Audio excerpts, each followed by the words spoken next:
At yun mga idol, naghanap na naman ng gagamba sa North Korea si idol natin, Lord Aba de la Cruz. Oh. Ayan oh, nasa ilalim ng mansanas na hilaw mga idol, no? Uy, grabe. Lumulundag yung mga gagamba rito mga idol. Ayan oh, laki. Oops. Grabe sa kalaki, no? Kumakawala talaga. Hindi sila sanay umano. Ayun, no? Whoop, grabe guys. Kala mo ano tawag dito, yung ano, mangkok. Ayun. Grabe naman yan mga idol. Uy, laki. Sobra sa laki, kaso ano, lalaglag.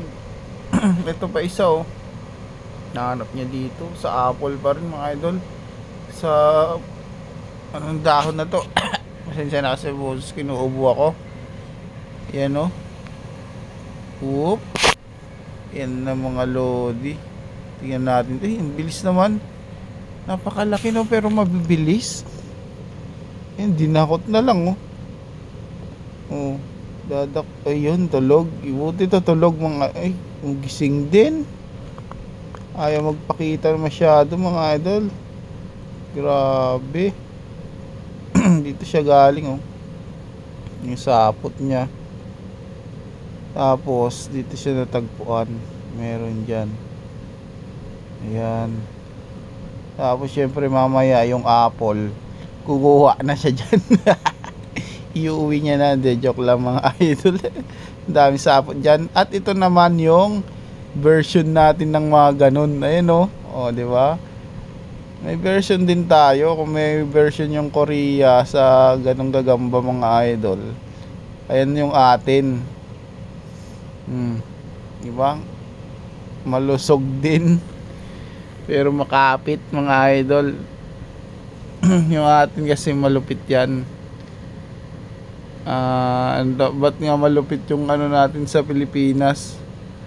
Kasi kahit butchog sila, hindi sila nalalaglag.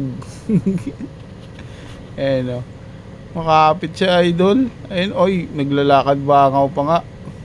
Ayan o, pakpak. O, diba? Makapit sa kamay. Ayaw niya magpalaglag kasi mautak to eh. Alam niya simento lalaglagan niya eh. Ayan o. Yung isa kasi nilaglagan niya yung ano, dayami.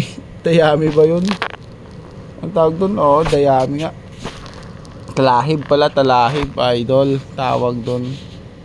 Yan oh, di ba? Ano, tapat natin to doon no. Ganong kalaki. Siguro hindi to makikita. Hindi mararamdaman. Lalakad lang na parang lamok to doon mga idol. So ayun lang guys. Maraming salamat. Lord Aba de la Cruz, shout out sa'yo. Thank you guys.